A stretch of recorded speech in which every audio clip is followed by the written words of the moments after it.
Muy buenas a todos, bienvenidos a este segundo vídeo sobre IndexedDB, la base de datos persistente que HTML5 nos proporciona para poder tener información almacenada en el lado del cliente y poder tener nuestras aplicaciones 100% offline y sin necesidad de conectarnos a ningún servidor remoto para conectarnos a una base de datos. Todo eso lo podremos hacer con IndexedDB.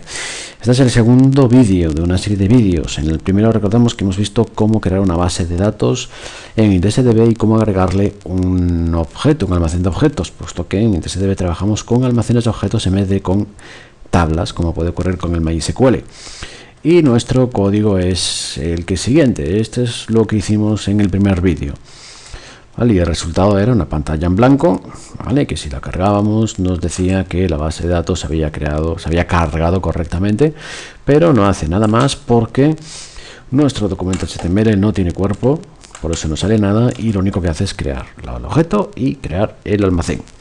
Por supuesto, esto por sí solo no es suficiente, necesitamos trabajar en nuestro concepto para poder ir creando nuestra aplicación. ¿Vale? Lo que creamos fue una base de datos object con un almacén de objetos people, porque en su interior queremos almacenar información estructurada sobre personas. En el vídeo de hoy, en este vídeo, que por supuesto tiene su versión en el blog como un artículo, lo que vamos a atacar es la posibilidad de agregar objetos, de agregar contenido a nuestro almacén, a nuestro people. Lo que vamos a hacer realmente es permitir al usuario agregar información sobre diferentes personas. Así que vamos a atacar a nuestro documento, a nuestro body, lo que va a ver el usuario. Vamos a crear una primera interfaz. Lo que vamos a hacer es, lo que decíamos, que se pueden agregar objetos de personas. Así que tenemos que darle al usuario una serie de campos para que cubra la información de las personas que vamos a permitirle incorporar a nuestra base de datos. Vale, entonces lo que vamos a permitir colocarle son información de personas. La información que vamos a permitir que se coloque va a ser el nombre, el apellido y el DNI. Es lo que la persona va a escribir. No va a escribir un ID, ¿vale? Porque aunque nosotros hemos creado nuestro almacén people con una clave primaria ID, como es un autoincremental, el usuario no tiene que preocuparse por el ID, entonces no va a tener que cubrir esa información a la hora de agregar una persona a la base de datos, a nuestro almacén people. Así que nombre, apellidos y DNI. Lo hacemos dentro de body y lo vamos a colocar a base de inputs. Esto podríamos hacer un formulario con su form y todas estas historias, pero como el objetivo es la inserción de contenido en una base de datos de IndexedDB, es donde nos vamos a centrar. Y aquí simplemente vamos a colocar una serie de inputs donde estará la información que nosotros necesitemos. Vamos a crear un input de tipo texto, de type text. Va a tener un identificador que es DNI y vamos a colocarle un placeholder diciendo que introduzca el DNI, enter DNI. Vamos a hacer lo mismo para el nombre y apellidos. Entonces vamos a crear otros campos nuevos de tipo texto, name, surname, enter name, enter surname. ¿Vale? DNI, nombre y apellidos. Por último necesitamos un botón que ejecute la acción de insertar, un botón que dispare un evento. Entonces vamos a crear un botón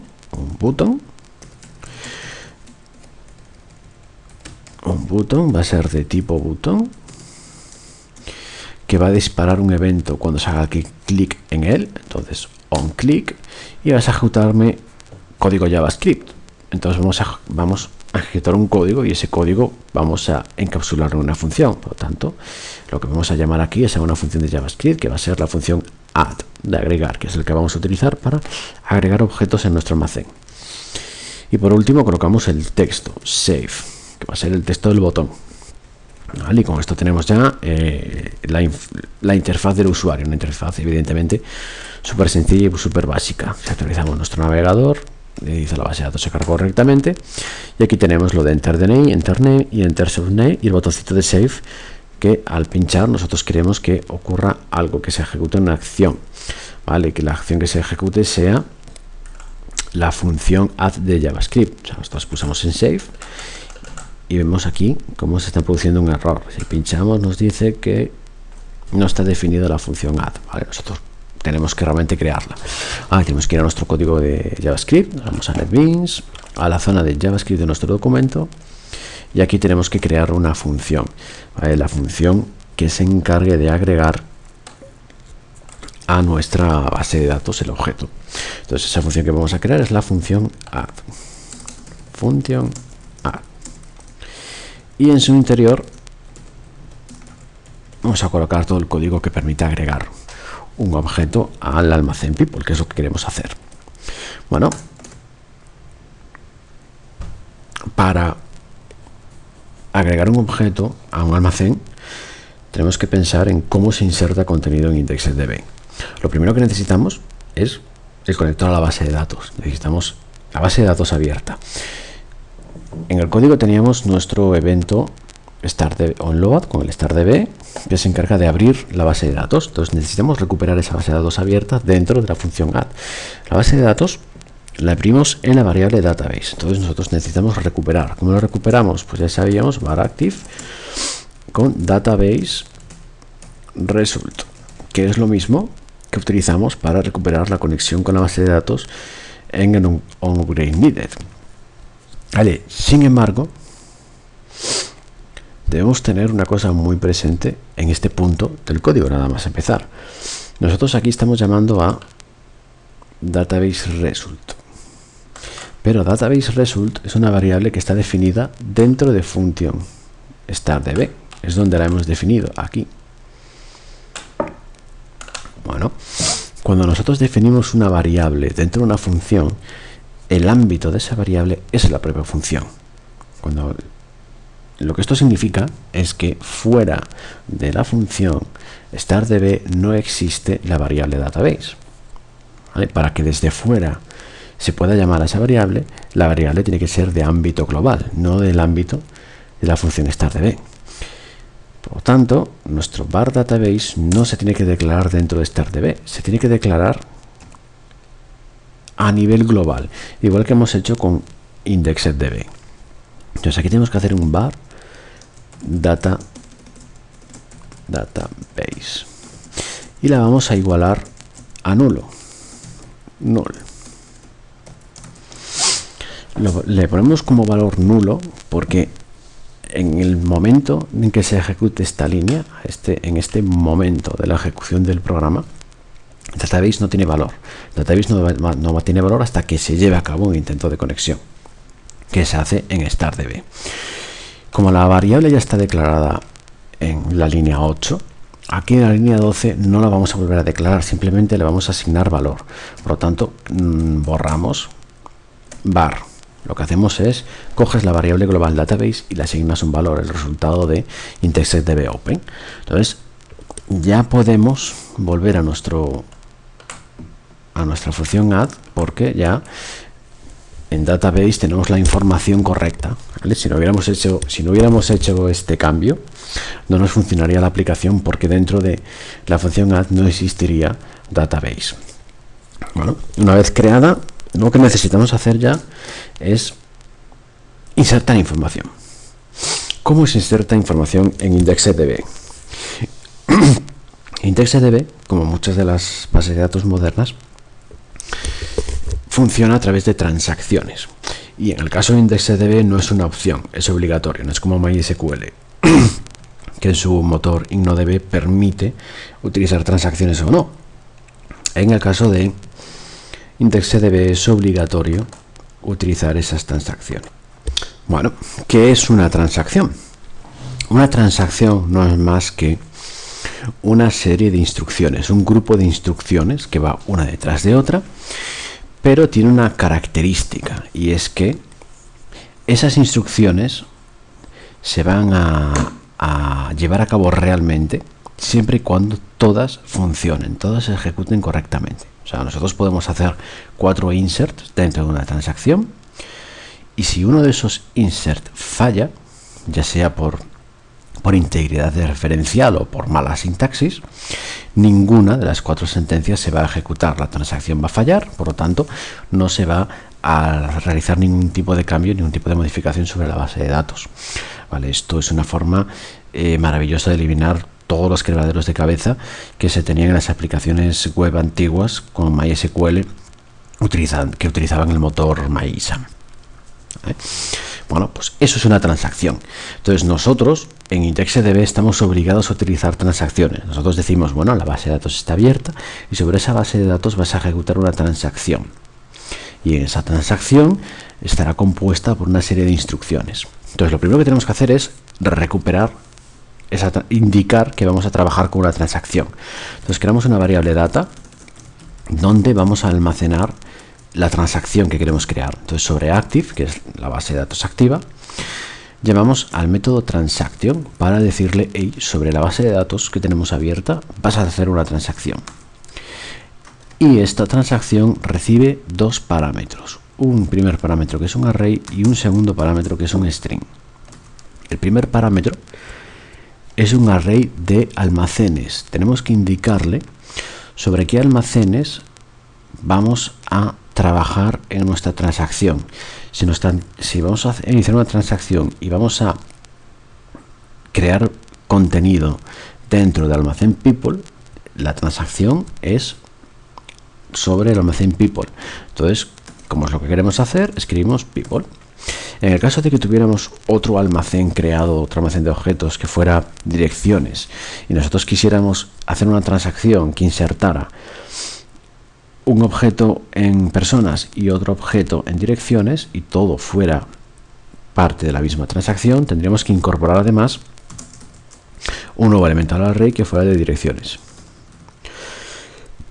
Vale, sin embargo, aquí solo tenemos un almacén creado y de hecho, aunque tuviéramos varios, solo iríamos a trabajar sobre el almacén people, porque lo único que queremos hacer es agregar la información de la persona que el usuario introdujo desde la interfaz gráfica, desde la página.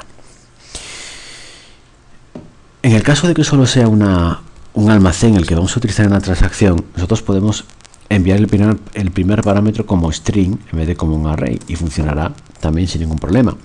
Sin embargo, yo recomiendo siempre utilizarlo como array para no olvidarnos, para tener siempre presente que el primer parámetro es un array y que podemos indicarle más de un almacén de objetos, porque si estamos siempre trabajando con uno, igual nos olvidamos en el futuro, con el paso del tiempo, que podemos trabajar con diferentes almacenes en una misma transacción y empezamos a hacer cosas raras en vez de simplificar. Pues empezamos a hacer cosas raras cuando queremos trabajar con muchos almacenes juntos, creando transacciones, una transacción por cada almacén en vez de crear una para todos los almacenes. Y bueno, el segundo parámetro es el modo de la transacción. O sea, una transacción tiene dos modos posibles: de solo lectura, que sería read only, que lo que significa es que las instrucciones que van a formar parte de esa transacción solo son de lectura. Entonces, si dentro de esa transacción intentamos insertar, editar o eliminar algún objeto en ese almacén, el almacén people en este caso, fallará. ¿Por qué? Porque esa transacción solo permite consultar información. En nuestro caso, lo que necesitamos es escribir, porque vamos a agregar objetos al almacén. Entonces, el modo read only no es el que nosotros queremos. Nosotros queremos el otro modo, el read write, que es el modo de lectura y escritura. No existe un modo write only, ¿vale? Es o solo lectura o lectura y escritura. Bueno, entonces ya tenemos nuestra transacción inicializada. Debemos empezar a asignarle instrucciones. ¿Cuál es la primera instrucción que necesitamos asignarle a nuestra transacción? Bueno, lo primero que tenemos que decirle es sobre qué almacén vamos a trabajar. Ahora mismo yo no quiero insertar un objeto en people, entonces yo necesito trabajar con el almacén people. Así que, aunque ya le hayamos dicho a la transacción que vamos a trabajar con el almacén de objetos people, en una misma transacción ya sabemos que podemos trabajar sobre diferentes almacenes de objetos. Así que en cada momento tenemos que decirle, oye, ahora lo que te voy a escribir ahora va a ser sobre un almacén concreto y va a ser sobre people. Por lo tanto, yo le digo que necesito que en la transacción se utilice el almacén people, el object store people. ¿Vale? Y el resultado de ejecutar esta instrucción, el resultado de llamar al método object_store de la transacción, es el objeto, el almacén de objetos people, sobre el cual vamos a trabajar. Por eso necesitamos capturar el resultado de ese método y lo capturamos en la variable object, variable que vamos a llamar var object. ¿Vale? Entonces, ya llegados a este punto, sí podemos ya ejecutar la sentencia de inserción. Ahora ya podemos hacer lo que sería un insert into en MySQL. ¿Cómo se hacen los insert into en IndexedDB? Pues se hacen llamando a un método que en este caso es un método de object, es un método de el almacén de objetos que tenemos activo, y ese método es el método put. Entonces nosotros llamamos a object.put, ¿vale? Y este método va a recibir un parámetro, y ese parámetro es el objeto que nosotros queremos agregar. Entonces lo que vamos a recibir es un objeto, y ese objeto es el que va a tratar de insertar en el almacén. Por lo tanto, tenemos que colocarle la información que nosotros necesitamos, las propiedades y los métodos que ese objeto va a tener. La propiedad ID, como es la llave primaria, como es la clave primaria, la primary key de nuestro almacén de objetos, no se va a incluir como propiedad en el objeto a incorporar, ya que va a ser IndexedDB quien se encarga de asignar el valor, porque es una llave primaria y además autoincremental. Lo que se va a tener es el DNI, el nombre, o sea, name, y además va a tener el surname, porque nosotros tenemos en el formulario la posibilidad de que escriba los apellidos. Entonces también va a tener un surname. Lo que nos queda ahora es asignar el valor a cada una de las propiedades. El valor para DNI pues es lo que el usuario haya introducido, el cliente haya introducido en el campo DNI. Por lo tanto, vamos a llamar al documento. Vamos a decirle que nos seleccione query selector el campo cuyo ID sea el DNI y nos retorne su valor. Vamos a hacer lo mismo para el nombre y los apellidos, cambiando el ID, el DNI, por name y por surname. Bueno, importante darse cuenta que estoy utilizando el document query selector, aunque la sintaxis pueda parecer y pueda recordar, sobre todo por esta parte de dentro, a jQuery. Esto es JavaScript puro, ¿vale? Incluso yo podría haber hecho input,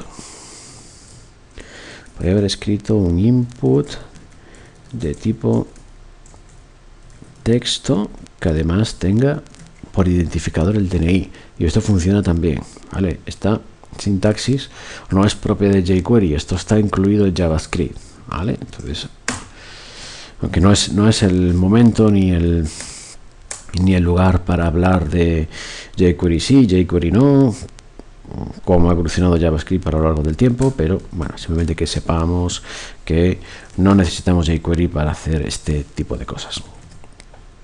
Y bueno, ya con nuestra instrucción finalizada, en estos momentos, tal y como tenemos el código, ya se agregaría correctamente el usuario, el objeto persona que el usuario ha introducido a través del formulario.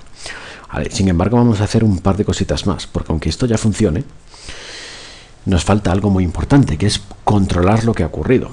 Porque esto funciona muy bien, tenemos fe, yo digo que esto va y esto funciona correctamente. Pero en ningún momento nosotros sabemos si realmente funciona o no. No hay nada que nos devuelva si se ha insertado correctamente o no se ha insertado correctamente el objeto que estamos enviándole al almacén people. ¿Vale? Nosotros necesitamos controlar lo que ocurre, ¿vale? Y HTML5 con IndexedDB también ha contemplado esa posibilidad, evidentemente. Entonces nos permite definir una serie de métodos que se van a ejecutar en caso de que todo funcione correctamente o de que exista algún problema. Vamos a utilizar dos métodos, el onError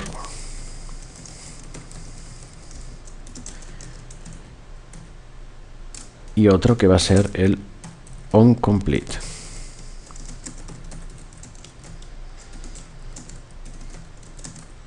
Bueno,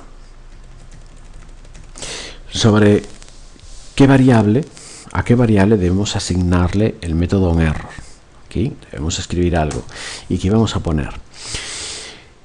Nosotros lo que queremos saber, lo que necesitamos saber es si se produce algún error a la hora de insertar nuestro objeto, para saber qué error hemos tenido. Si por ejemplo en nuestra transacción tuviéramos dos inserciones, tuviéramos dos object put, puede que nos falle uno y otro no. Uno funcione bien y otro funcione mal. En el caso de que funcione mal, necesitamos saber por qué ha fallado. Necesitamos saber por qué ha fallado una inserción concreta, un put concreto.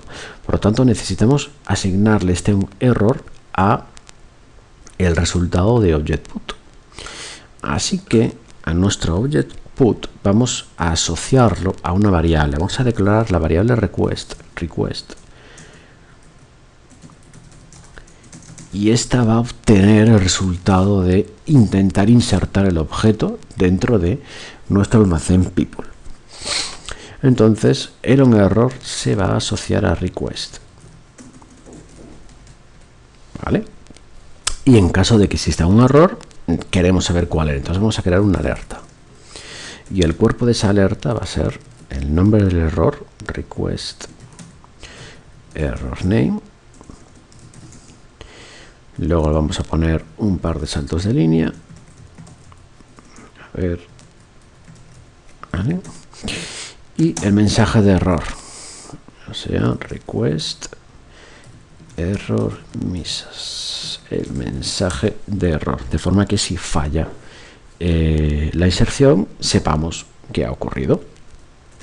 Y luego tenemos el onComplete, que es en caso de éxito. Pero la cuestión es, ¿el éxito de qué? ¿De la inserción? No, de la inserción no. A mí no me importa que la inserción se haya realizado correctamente o no.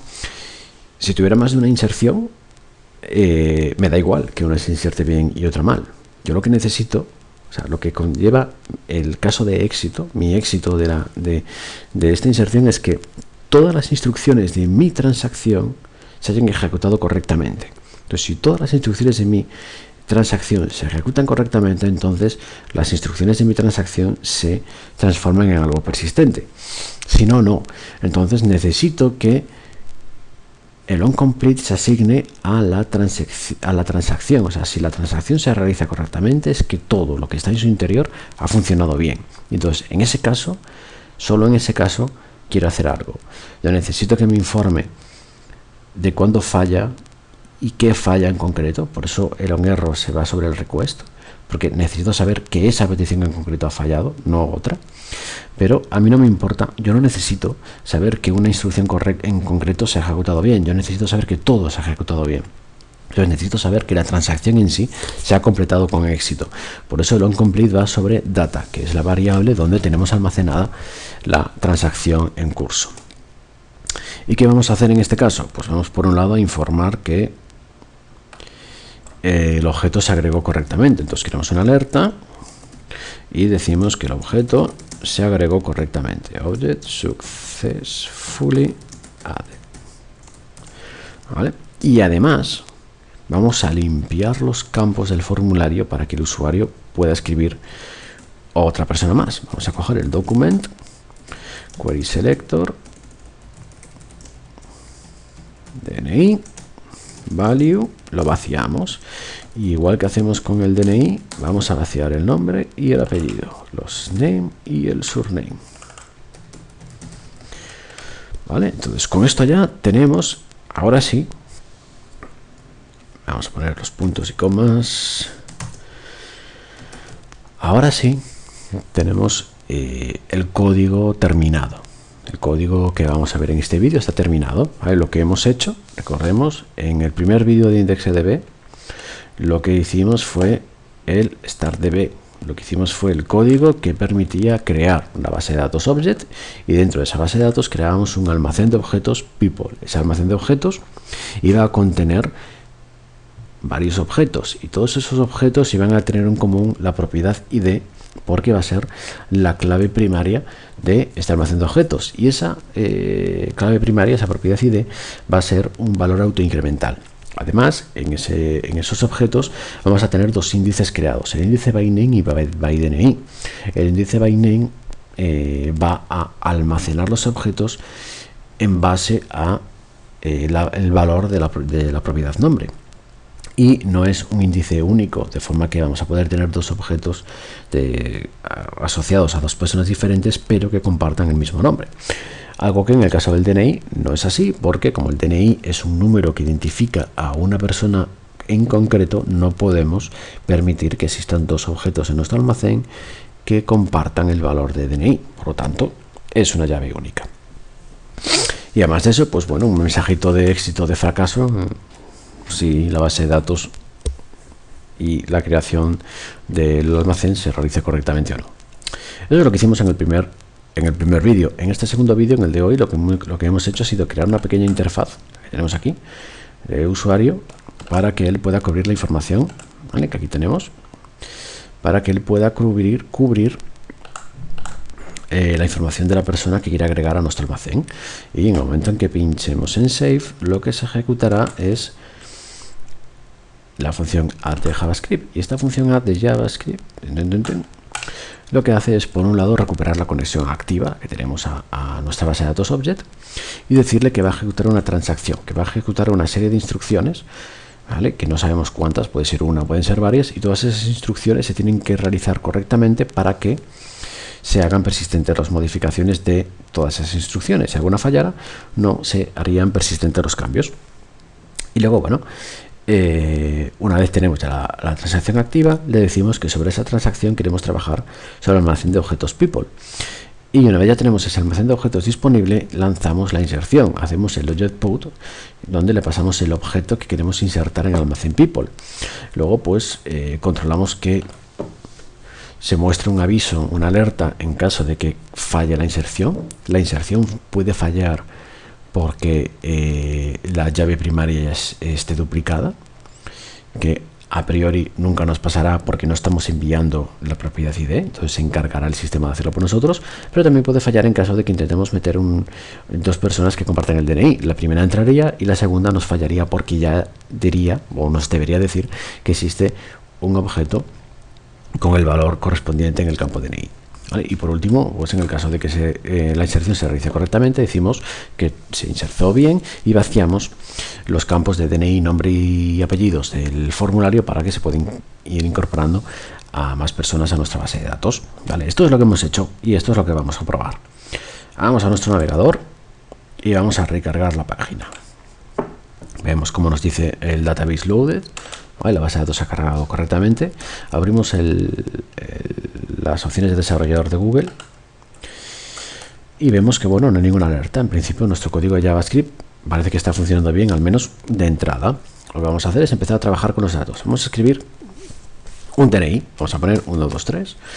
Vamos a escribir un nombre, vamos a poner nombre, y como apellidos vamos a poner apellidos. Y vamos a darle a guardar. Le damos a guardar y nos informa que el objeto se agregó correctamente y no tenemos ningún error de JavaScript. En principio, lo que vamos a hacer es agregar un objeto al almacén people. Todo esto lo hemos hecho correctamente. Vamos a crear una nueva entrada. Vamos a poner una nueva persona. Vamos a colocar como DNI 1, 2, 3, 4 y 5. Vamos a colocar como nombre, nombre. Y como apellidos, apellidos. Y vamos a darle a guardar. El campo nombre, o sea, la propiedad name, es un índice, pero no es un índice único. Por lo tanto, debería dejarme agregar esta persona al almacén. Vamos a dar a guardar y vemos cómo efectivamente nos deja guardar este objeto. Vamos a hacer lo mismo, pero repitiendo los campos. Vamos a colocar 1, 2, 3, 4, 5 como DNI. Acá vamos a agregarlo. Vamos a poner como nombre Diego y vamos a colocarle cualquier cosa como apellido y vamos a darle a guardar. Si todo lo hemos hecho correctamente, cuando le demos a guardar nos tiene que salir un error. Vamos a darle a guardar y vemos cómo nos dice constraint error.